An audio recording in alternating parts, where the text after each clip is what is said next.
did it. Hi, everybody. I'm so happy to meet with you before Christmas. I really wanted to talk to you about what happened this year and what's going to happen in the next few months. And first of all, I really would like to thank you for having followed all the events in 2024.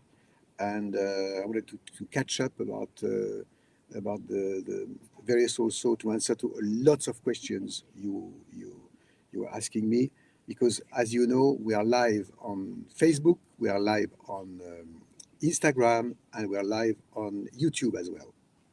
So welcome to everybody from wherever you are. And it was a great year, very busy, and I can't believe that I was not even 1 year ago in the Château de Versailles, at the Hall of Mirrors, la Galerie des Glaces.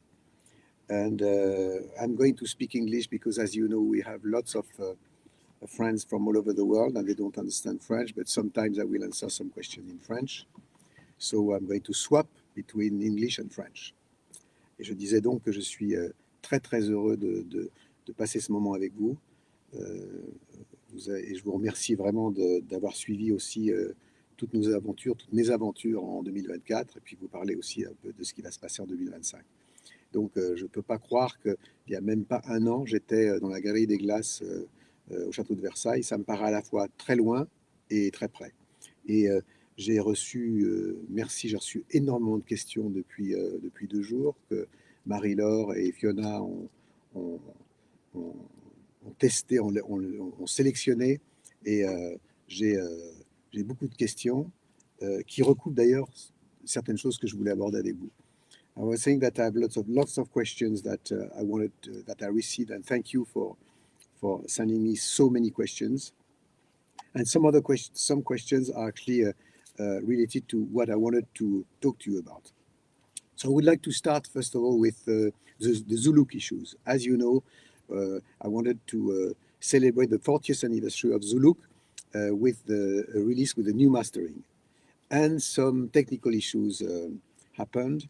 It came from the studio, and Patrick, you know my dear friend Patrick is the boss of the studio. I mean, we had so many different versions, and actually we found out with him that we had a digital master and an analog master, and we were not sure about which one, and we started to choose one of them, and actually it appeared that it was a digital copy of the master. And this is the reason why we have this kind of tiny glitches and one bigger one. And thank you for some of you that gave me and gave us a precise timing of every click and every mistakes. So then Patrick went back to the studio and tried to find the real master, and then we found it, and then we have replaced all the copies and all the different versions with the right one. So I hope you will like it. And David Perrault, as usual, did a great work. I know, from over the years that some of you were criticizing the mastering, saying we're not finding the same warmth or the same than at the beginning. It's always a very complex issue to try to keep the warmth we had from the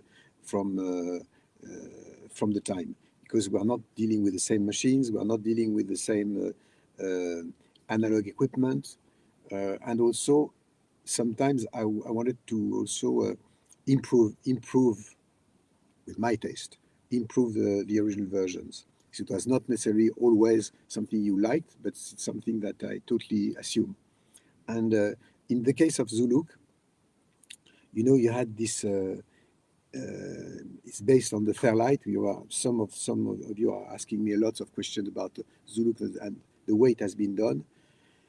As you know, I used the Fairlight, which was actually the first really big sampling machine And in those days, it was in 8 bits, and you could only sample 0.8 seconds.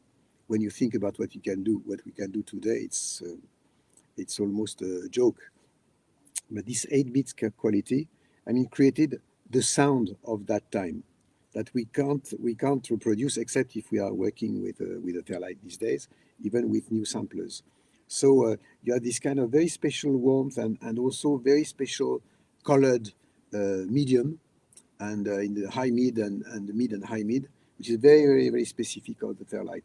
And we worked a lot, and David Perrault worked a lot in the mastering to try to keep the warmth and even improve the warmth of the final version. And I hope that everybody will be happy with the versions we have. I added one bonus track, which is Moon Machine. And why I did this one is because it has been actually released at one moment in one best-of called Images quite a while ago, but never again. And this track, I really created this and produced this track during the Zuluk sessions. So I'm totally done with the Fairlight sequencer, and I thought it was quite nice to add this kind of special bonus track to celebrate this 40th anniversary. And for me, the Zuluk album is one of my favorite albums of mine. It's something very special, different from the one from the other ones, and probably the closest album, ironically, is my most recent Oxymore. I would say that Oxymore has a kind of link with and there is a kind of yes, it's quite close from the Zuluk in terms of using electroacoustic approach. Electroacoustic approach is actually like musique concrète. I mean, using some organic sounds, recording some live organic sounds to create your arrangement and your orchestration. And so Zuluk was a real adventure. As you probably know the story, I really wanted to do an album with vocals, but not with lyrics. And so the idea was actually to create an album using vocals as sounds, not for the meaning of the voices, but for their sonic or audio characters. And I traveled all around the world to create a kind of bank of sounds, and then I put these sounds in my Fairlight. And when I had this whole palette of colors of sounds, I moved to New York to also record the other part of what I had in mind, to mix some organic sounds, all still with this kind of sampling approach, by using, first of all, working with Laurie Anderson in terms of on the vocal part, and I talked to her about the project. And I said, okay, I really would like you and us to invent, to create an imaginary language with some phonemes or syllabs that could be kind of fake Japanese or Eskimo or something, but actually a non-existing language. And she, of course, she did it beautifully, and we had lots of fun in studio to do it.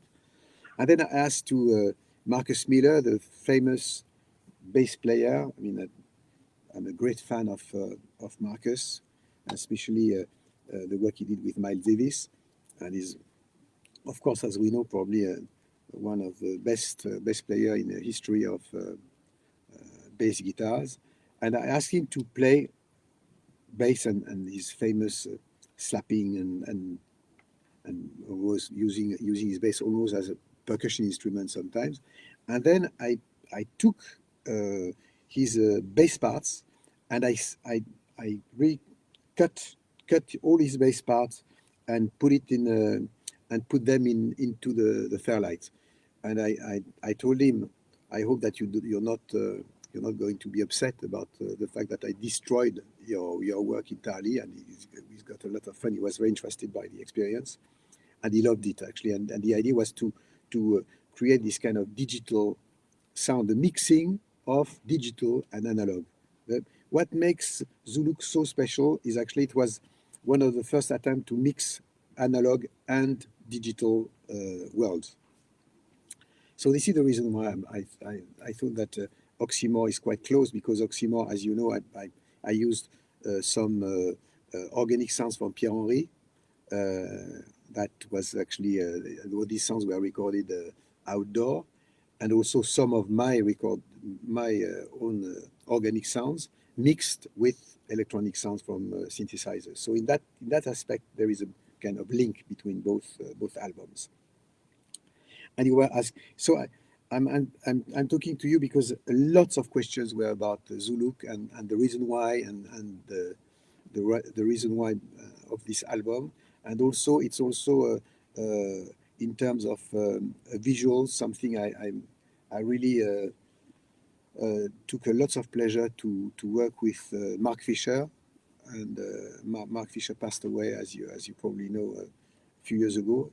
A brilliant architect and designer, a genius, and we worked together on the concert in China and lots of in Houston concerts, and he actually designed the China concerts cover and also the Zulu cover.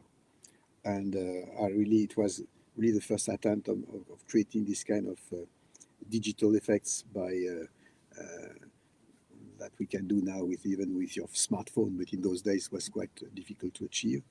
So this project, in lots of aspects, was quite disruptive in my career and within my albums, and also in those times where music was not at all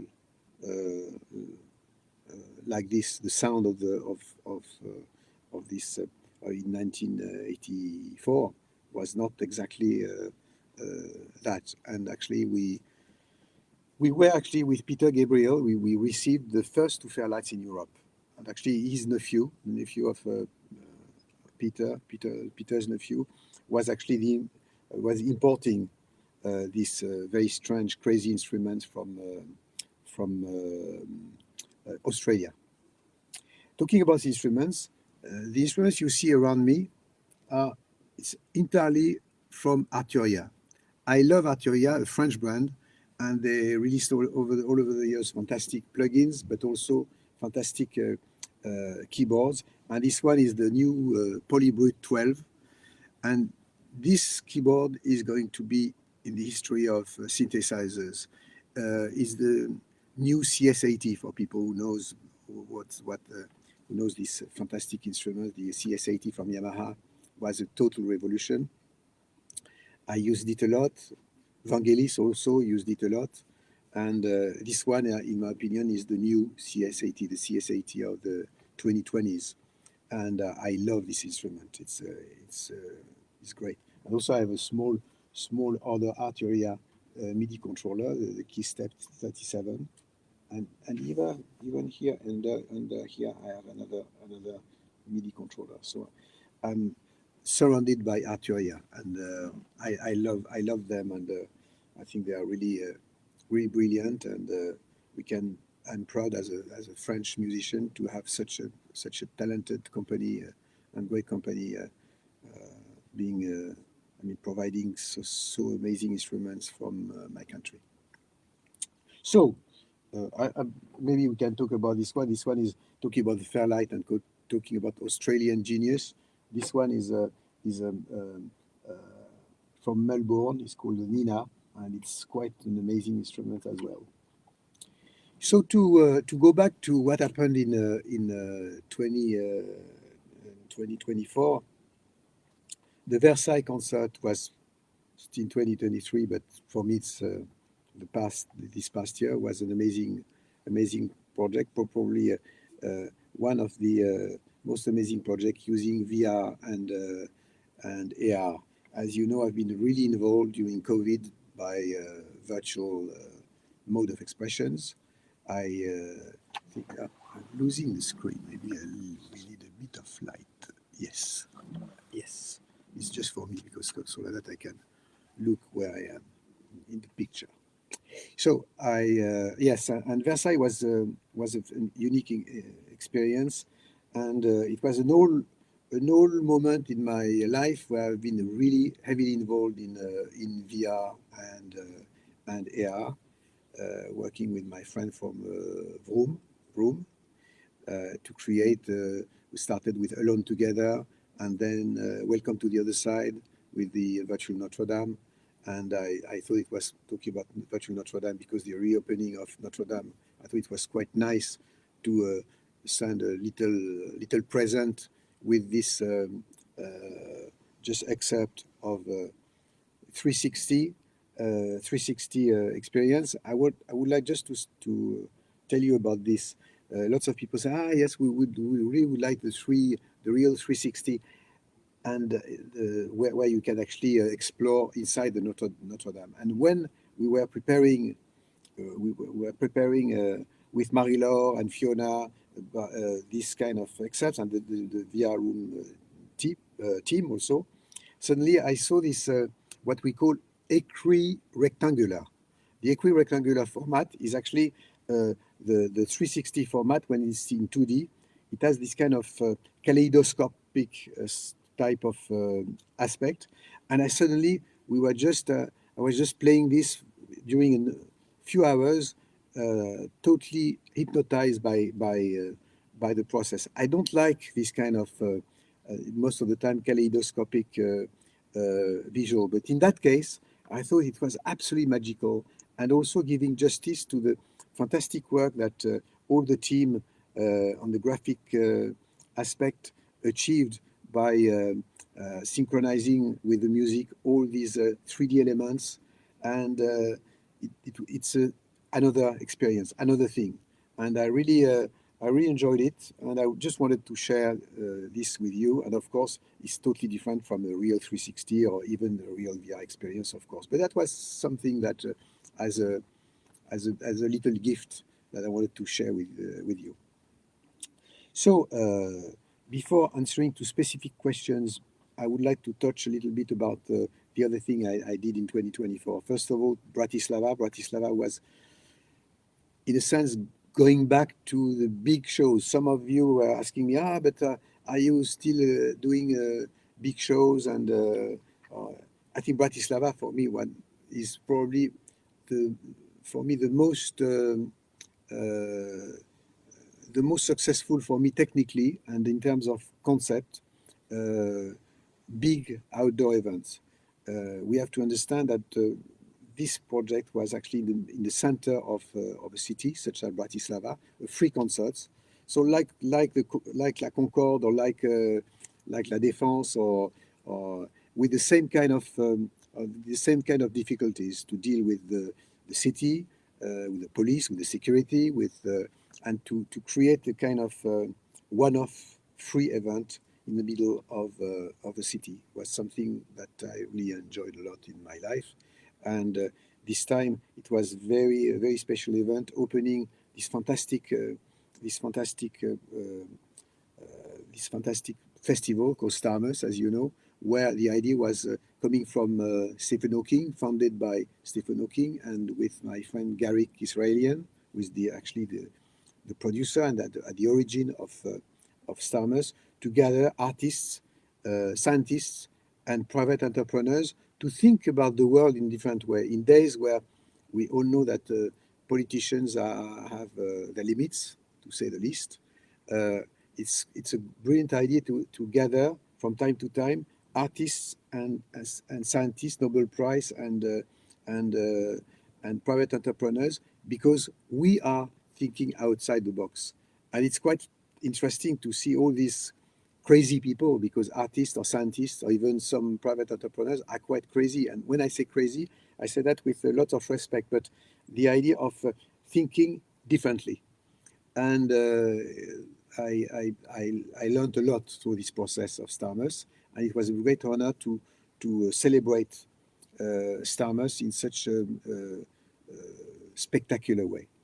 And then for me, this idea of total opera, this idea of presenting, yeah, spectacle total, you know, en français, l'idée du spectacle total, avec l'idée de pouvoir justement intégrer toutes les différentes techniques visuelles, de laser, de vidéo, de lumière, et aussi avec un son le meilleur possible.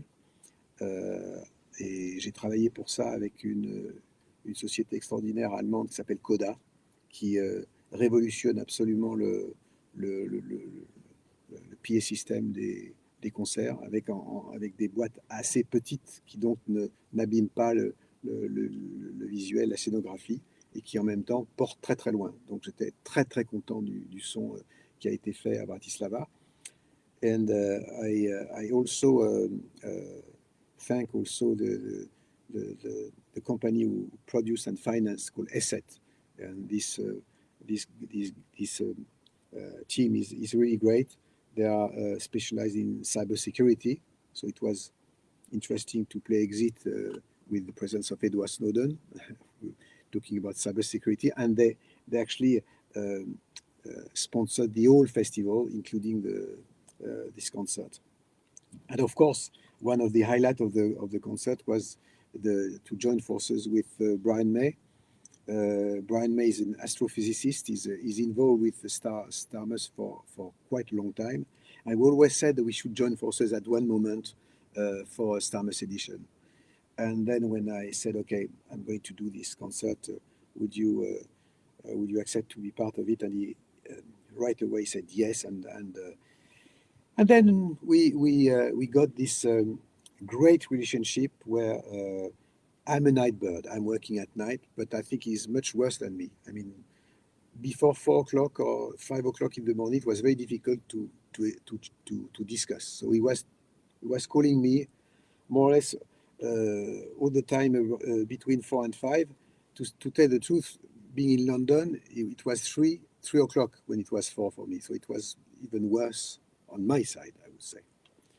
And Brian, if you listen to me, I must say that I was even in a worse position than you, just to let you know. But it has been great. I mean, to us, it was difficult for him as a real challenge because he always been able to inside Queen to be the boss, to be in a sense to be the lead, to play the lead part and the lead with his own songs and his own sound.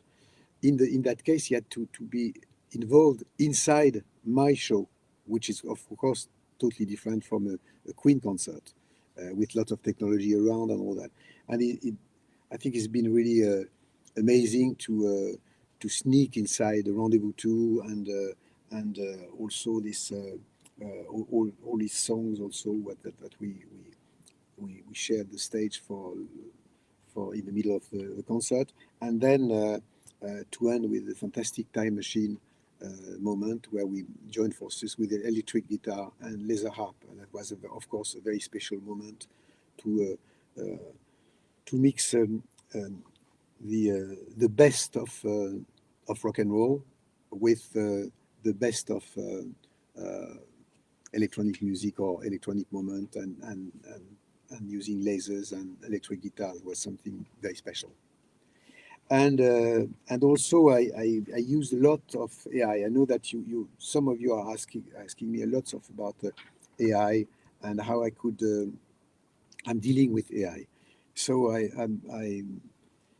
I'm using AI for quite a while, and even if I'm not using it yet so much in my music, because I think that so far all the algorithms and plugins are for me not yet so convincing.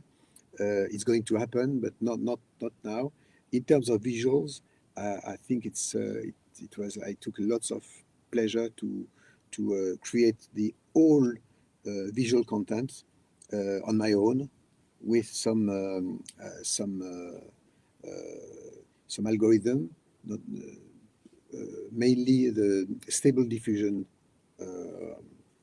AI algorithm where I created all these kind of strange humanoid and robots and figures and abstract shapes, graphic shapes. And the same in Versailles also, where I was quite influenced in, I wanted to create a kind of world between Möbius and Tim Burton somehow. That was different visual content and context. And for Bratislava, it was more purely futuristic with this kind of strange human robots. And I think it worked quite well. Ensuite, j'ai pris beaucoup de plaisir à jouer dans un festival beaucoup plus petit que Bratislava, qui était les Francofolies à La Rochelle. Et Fiona is actually just sneaking behind the computer to tell me that to tell me what. You should say bonsoir to all these people. Ah yes. So because at the moment we are sharing this moment with lots of different countries, and just Fiona just wanted to pass me the message that we are live with with people from Russia, from Ireland, from Germany, Sweden, Belgium, Finland, Gibraltar, Portugal, Hungary, Colombia, Brazil, Greece, Peru, Poland, Mexico, Ukraine, Spain, Slovakia, Denmark, UK, Chile, El Salvador, Scotland, Argentina, Iran, France, Taiwan, China, and Japan, and some other countries. So thank you very much to be from all over the world sharing the same moment at the same time. This is the magic of technology.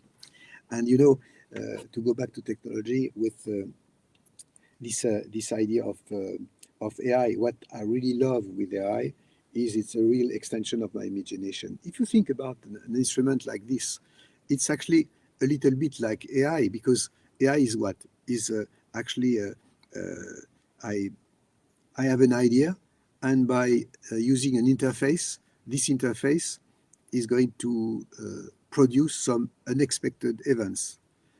A synth, in a sense, is this. I mean, a piano could be also something of my extension of my imagination.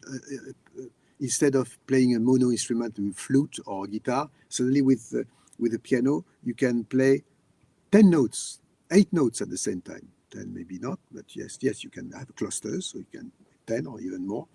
So, you know, AI is all about harvesting big data.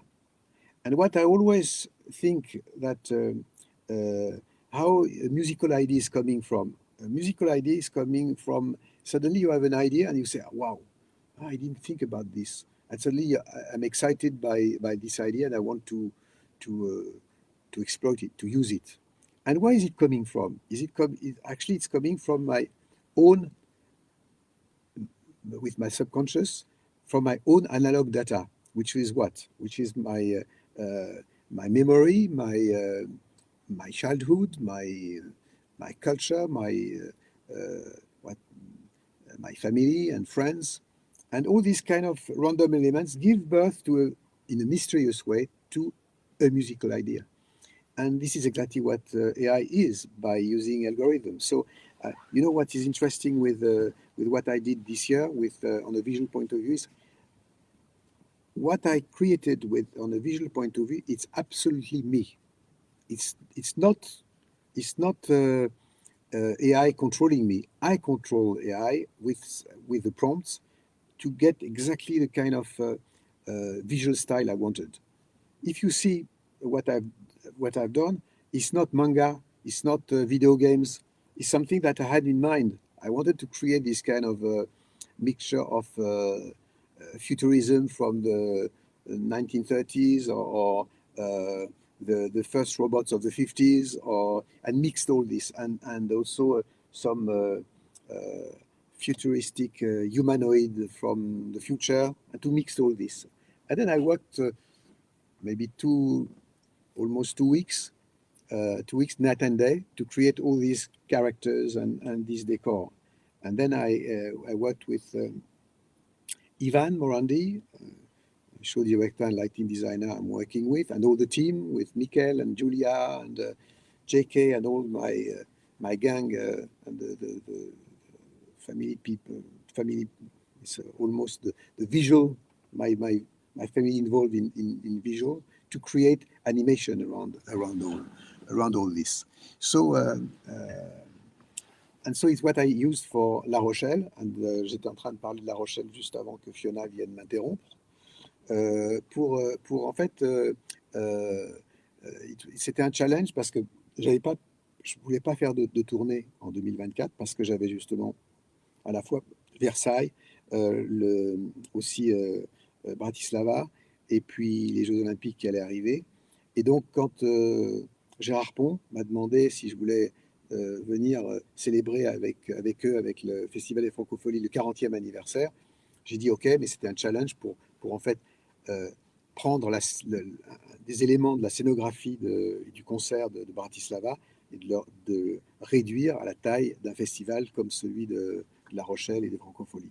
Mais j'ai pris beaucoup de plaisir à le faire dans des conditions compliquées, mais c'était formidable de jouer dans un festival comme celui-là, et ça m'a redonné envie de jouer, de faire quelques festivals, ce que je vais faire, et on va en parler, l'année prochaine.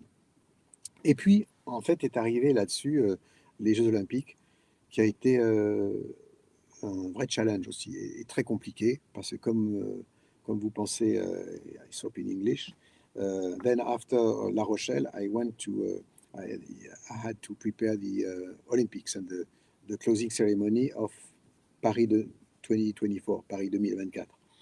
And that was difficult because it's the Olympics, I mean, you have so many different teams, so different crews. It was very difficult to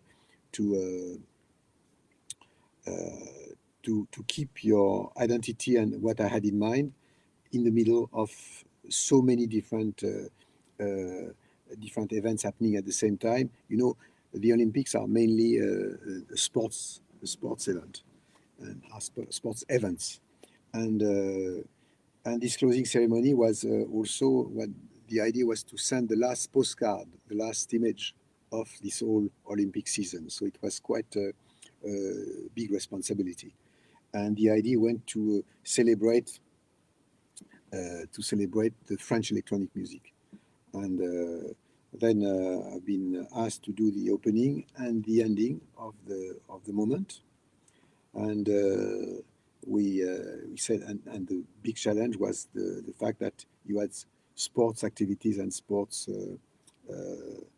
events until the night before, so we had almost no time to create the stage design and to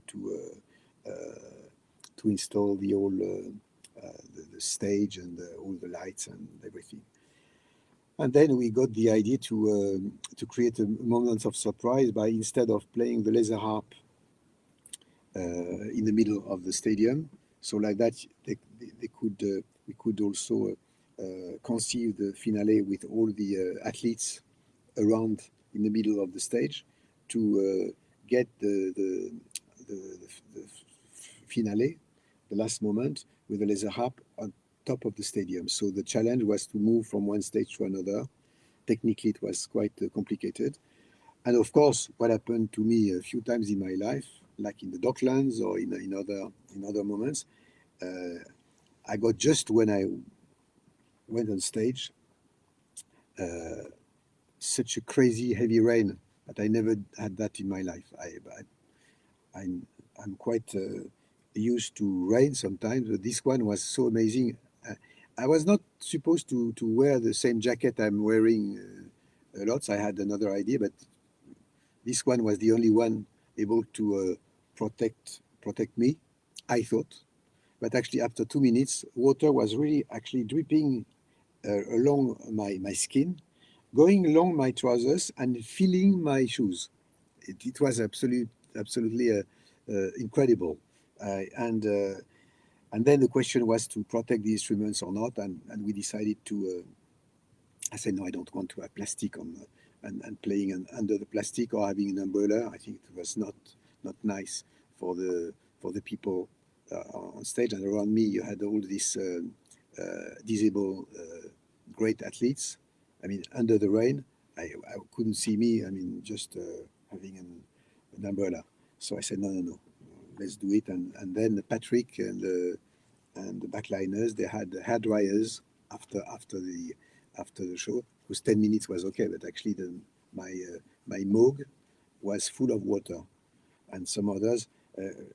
Funnily enough, some of them were vertical, like the GRP behind me, this great Italian modular synthesizer was behind and vertical, so the rain was not, and it was with a fly case, so it was okay. The big thing was the big Moog one, and but right away, and also the VCS3, but right away, Patrick is quite used to this, quite a champion of lots of things, but especially in hairdryer performance. They tried all the instruments, and it's okay, but it was quite a challenge. So that was another big moment in 2024. And then I was preparing also. We went to China with the team, with Fiona and different people of my crew to prepare a project in China, in Shenzen, with the idea to curate, to become a curator for 5 years, for creating a big festival, with the ambition to this festival could become a kind of worldwide reference in electronic music, and it was quite at a late stage, so I preferred to postpone my performance next year in 2025.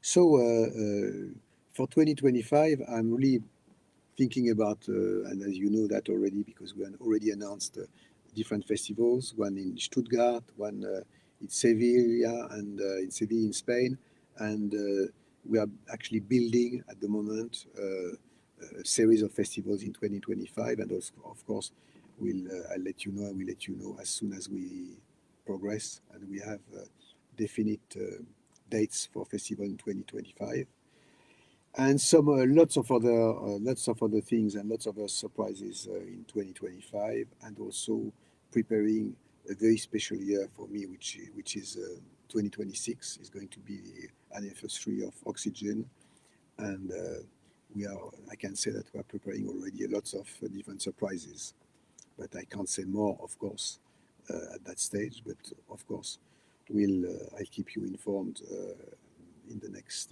few months. So now I would like to move precisely on some questions, because thank you, but I have hundreds of questions, and I tried to cover what I said about all the questions you're asking. But more specifically, I'm just choosing just like this, reading, like for instance, Martin Dodd is asking, using Fairlight to help create Zulu was at the time a fresh sound. Do you think it's harder to create now that AI is being used in music?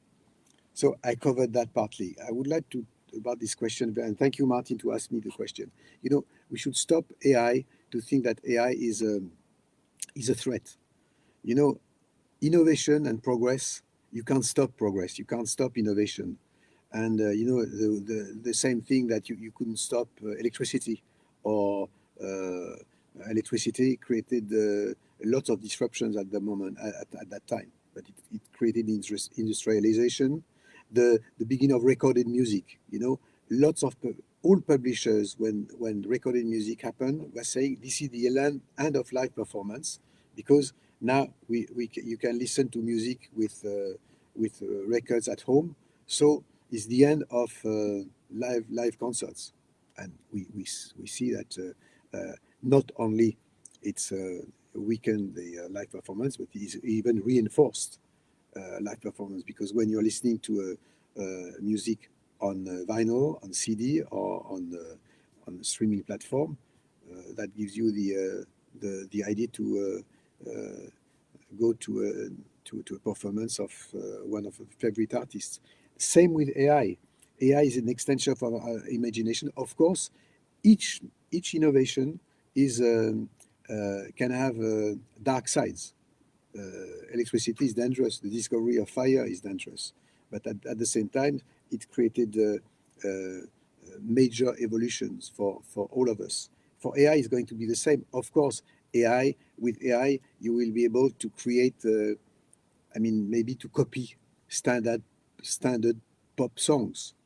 But we should not forget that when you are using AI, you are harvesting the past. AI is all about the past. And an artist is actually using some infos from the past to create something new and something specific. So I see my images being frozen. I don't know if it's the case. Is it the case for you, Fiona? Is it the case? Because the image here is frozen. But is it working? Still working? Yeah. Yeah. Okay. So it's only the computer in front of me. Sorry about that. So I was saying that actually AI is we should not be afraid of it, and for two reasons. First of all, because of what I explained, and second, and two, you can't stop the progress. So the earlier you embrace a new technology, the better you can understand it, and you can fight against its negative effects, and using it in the best way. So AI for me is not at all a problem, as long as we are not naive about it and we can set up the rules and take care of the ethics side of it. So, Hervé Delphin, est-ce que des rééditions d'Oxygène et d'Equinox en Dolby Atmos sont envisageables ou envisagées? Alors, il y a beaucoup de questions, donc je vais répondre un peu en français, un peu en anglais, puisque la question m'est posée en français. Moi, j'ai une approche assez extrême de Dolby Atmos, que je pense être d'ailleurs la bonne. C'est le fait que j'ai fait par exemple Oxymore en Dolby Atmos et en son immersif, parce que j'ai conçu l'album depuis le départ. Alors, Instagram se termine dans 8 minutes. Ou à 8 p.m. Oui, mais je ne sais pas quelle heure il est. Moins de quart. OK, donc 15 minutes. OK. Donc, I just saying that Instagram is finishing in 15 minutes. So maybe if I'm a little bit longer than 15 minutes, I advise you to swap to Facebook or YouTube because there is no limits in time of time. Donc, je conseille à nos amis qui sont sur Instagram, parce qu'Instagram va s'arrêter dans 15 minutes. Et si on déborde un petit peu, je vous conseille de pouvoir aller directement ou sur Facebook ou sur ma chaîne YouTube. Voilà. Donc, where were we? Yes, Dolby Atmos. Donc, je pense que Oxymore, en fait, pour moi, je l'ai conçu dès le départ en 360. Donc, le Dolby Atmos est vraiment la manière dont il faut écouter Dolby Atmos, Oxymore en binaural. Ça. Et j'ai fait évidemment une version stéréo pour tout le monde. Maintenant, transformer en Dolby Atmos quelque chose qui a été fait en stéréo, ok, c'est bien, mais ça n'a pas été nécessairement conçu. Dans le cas d'Oxygène, ça pourrait être possible parce que la musique s'y prête. Il y a des morceaux qui ne s'y prêtent pas. Mais ça demande beaucoup de travail et donc c'est toujours un problème pour moi entre ce que j'ai envie de faire et puis d'arrêter ce que je suis en train de faire pour transformer des choses que j'ai pu faire avant pour une version Y ou Z. Et comme je ne veux pas le déléguer, ça, parce que je voudrais le faire moi-même, après, c'est une question de temps. J'étais en train I was saying in English that lots of people are asking me about Dolby Atmos, why not doing Oxygene or Equinox in Dolby Atmos. I said, one, I have a quite a precise view about that. I think that I did Oxymore in Dolby Atmos because I conceived and I composed Oxymore in 360. It's always a problem for me to, and especially when I see so many things in spatial audio, for instance, on Apple Music. I mean, you have lots of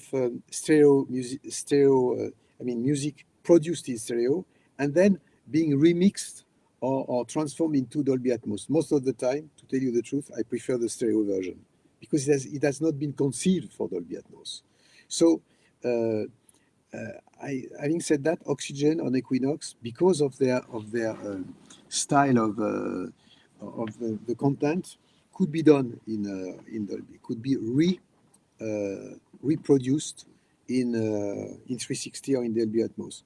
But then my problem is actually, do I have to stop what I'm doing to suddenly stopping what all the projects I have in my mind to focus for a few weeks or a month to recreate a new version of Oxygene or Equinox?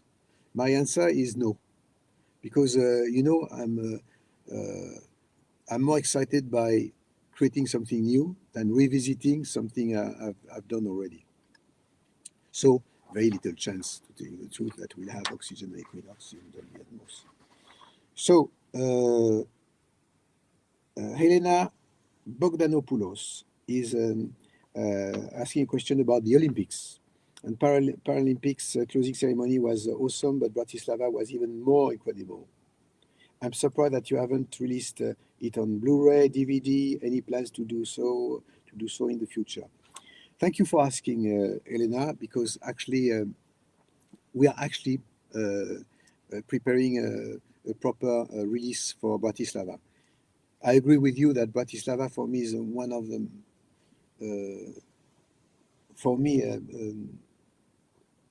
unique project and probably the most achieved project I've been involved since quite a lot of time. So I really would like to do a good release of the Bratislava project with and releasing it in Blu-ray and releasing it also as a proper album and box set. And we are working on it. We had also to work with Brian Mays and sound engineers, because he wanted to remix some of things, and he's of course very precise of what he wants and what he doesn't want. So of course I have to respect this, and so it's a work in progress. But be sure that somehow in 2025 we'll have a proper release and proper box set for Bratislava, which for me is one of my favorite babies, if I can say so.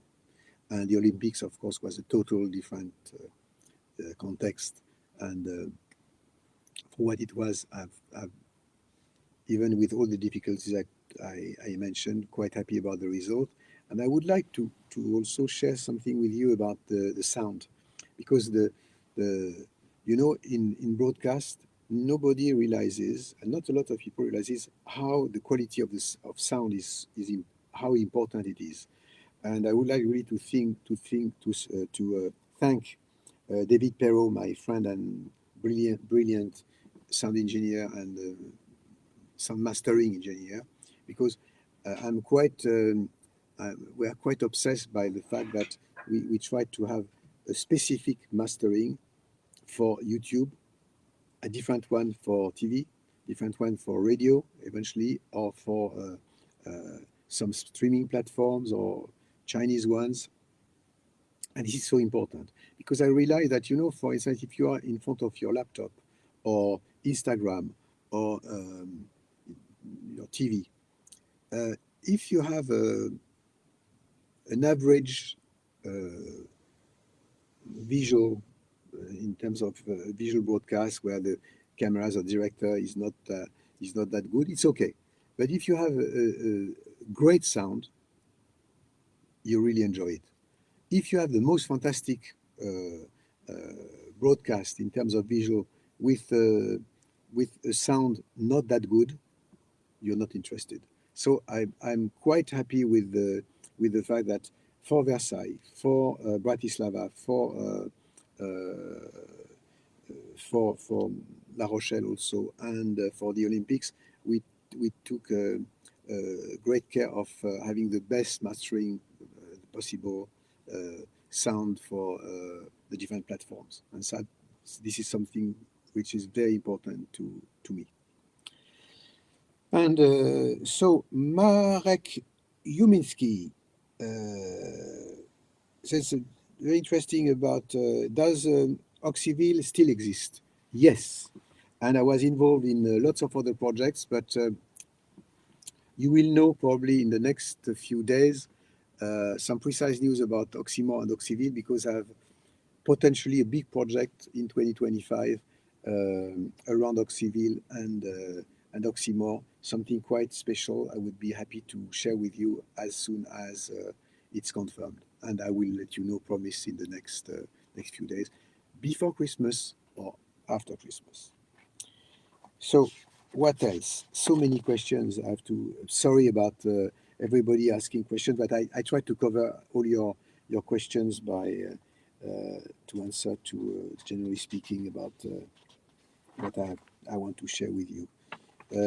What is this one from Kevin Nolan about AI?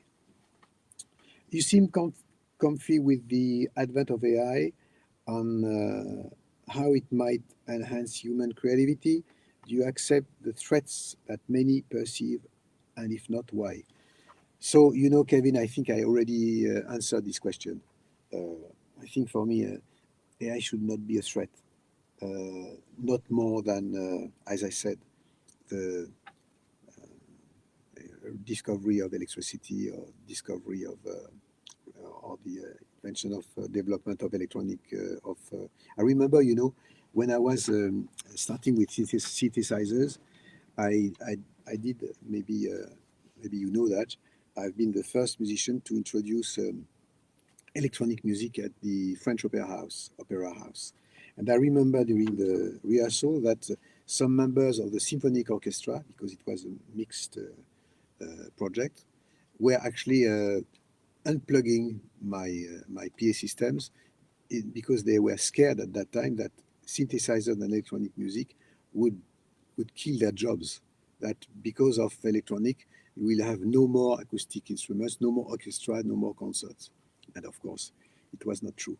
So, you know, we should not be scared about AI. AI is going to, of course, technology dictating styles is going to generate probably the rock and roll of tomorrow, the hip hop of tomorrow, new genres of music. We don't know that, and we should be excited and curious about innovation and not being scared of innovation. This is my opinion. Pat Gleason, dear Pat, thank you for following me, and I see that you are following lots of my activities. It means a lot to me, like lots of other friends, asking me an interesting question. Hi, Jean-Michel. Are there any plans for an English translation of Melancholic Rodeo? And would you ever consider a biography written by someone that could do a deep dive into the recording and creative processes behind your albums? I'm sure there are more fascinating stories. Yes, and yes. We are going to release in the next few months, or maybe in 2026, with this very special year, the English version of my autobiography, maybe augmented. I really thinking about maybe adding a few chapters to the biography. Still work in progress. I'm just sharing some thoughts with you. I don't know if it's going to happen, if I'm going to have the time to write the new chapters, but it's something that I really have in mind, and I hope that it will be done and it will be possible. And also, yes, I'm also very interested, and also it's part of my coming projects to release some books of different kind than the biography, and I will keep you posted as soon as I'm working on this, but definitely. Jean-Michel Foivard. Bon, Jean-Michel, je ne peux pas t'éviter puisque tu me suis et que tu as le même prénom que moi, donc je sais à quel point tu suis. Je te remercie beaucoup à travers toutes ces années de suivre mon travail avec autant d'assiduité. Et tu me disais, le concert de Bratislava sera-t-il en DVD? Merci. Eh bien, écoute, oui, je t'ai déjà répondu qu'effectivement, je suis heureux de te dire que le concert de Bratislava va sortir dans les semaines qui viennent, en 2025. Voilà. Matthew Stringer, you were talking about Atmos, and so lots of questions, hundreds of questions, but I'll pick three, and I'll pick So the book tour for your autobiography in English language, I already answered to that. Two, you said that stereo was a limited medium, and now we actually prefer Dolby Atmos. I answered to that question. And how many times people pointed out the fact that we had glitches on Ethnicolor. I also answered to this question, and sorry again for that.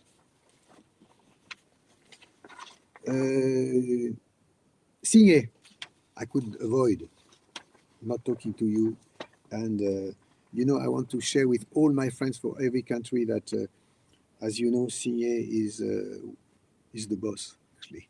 You know, and she's always surprising me. And thank you so much, Signer, and also through you to all my faithful friends and fans following my work. You have no idea how much it means to me. I mean, you know, when you are an artist, you never know what's going on. You know, as you know, for me, every project is for me. I approach every project as a beginner. You know, I never know if it's going to be okay. I never know what the next project is going to happen. And you, whatever, I mean, you always following my work with such a just goodness and just generosity. So it means a lot to me. So I had, of course, to check and to pick your question. So, and your question is quite interesting. It's not a question, actually. It's a plan you have. I hope that this plan could happen. Signer is saying that if I win 100 million euros in the Euro Lotto tonight, I'll spend an extravagant amount on this amount of money to create the most amazing Jarre concert ever. And then in that case, which place would I suggest to for the venue? And is there a special theme or code that should be incorporated? And you know, it's very difficult to answer to this question because I never choose any. It's something that maybe you know, but I never choose the place in the world. Lots of people are thinking that I choose the pyramids, or I choose Houston, and it's very strange and mysterious in my life that all these I actually all these concerts happen because I've been asked. It was requests from the country, from the city, or from a production company, and then you know. One day I really would like, you know, I like also to go into where people talking about cause. I know it could be it could shock some of yours, but you know, I think that today in the future, I hope that it will be possible one day to play in places like such in Iran or North Korea. Why that? Because a lot of people say, no, we never go this or never go there, and I want to boycott and all that. And you know, as you know, my mom was in the French resistance. She's captured by the Nazis 3 times, and she escaped 3 times. And she always told me when I was a kid that you should make a difference between, for instance, the Nazis and the German people at that time. The fact that you should never mix and never confuse an ideology and people. And if you're in countries where people have no freedom, no movies, no music, no nothing, on top of it, you are part of kind of double punishment by saying no, I don't want to go there. I think we have to go there as artists because culture and music is everything and helping to people to survive. So yes, one day I would like to play and perform in countries and with people who don't have the luck and the privilege to be in a democracy and to be in contact with music and movies and culture. So we'll see. But let me know if you win, because I'm sure that we can find a place. Okay, so yeah, Lee Sainsbury. I mean, I think it will be the one of the last question, I think. Lee, thank you again also, because you are one of very faithful followers. But I mean, you have so many people following me again. Thank you so much. I know that there is a kind of rumor launched by Jeff Bezos, Amazon, saying that I would prepare an Electronica 3. I must say it's an absolute lie. I have no plan at the moment to create an Electronica 3. Maybe in the future, but having said that, I'm really open and planning to maybe collaborate with people, but certainly not at the moment, because I'm involved in lots of different projects in 2026 with the Oxygene celebration, with new album, with new tracks. So no plan with Electronica 3. I just would like to also just very quickly answer to some question coming directly from Instagram. You have Jean-Luc in Germany. What can we expect from the forthcoming concert in China, Spain and Germany? Spain and Germany, China is going to be something else, probably a bigger production closer to Bratislava, even different, but a kind of big one-off event. Spain, but Germany and other festivals will be part of a small, I would say, a festival tour. So the production is necessarily different, but I'm really planning to include maybe some one or two different tracks, and also to create some specific visuals to it. So we'll see. I'm really not yet into this, so I will keep you posted. And well, I say that everybody's saying that I should finish. So I'm going to just finish by Kiliana, because Kiliana, I've been really touched by what you said about your child. I mean, it's calling me Mr. Synthesizer. So I just would like to finish this moment with you by saying to your family that Mr. Synthesizer is sending you lots of love to everyone, everybody. Wishing you a Merry Christmas, and we keep in touch. Thank you again for being so faithful, following all my activities. It means a lot to me, and thank you again. And of course, I'll let you know everything new in the coming weeks, and probably rendezvous in 2025. Bye bye. I love you.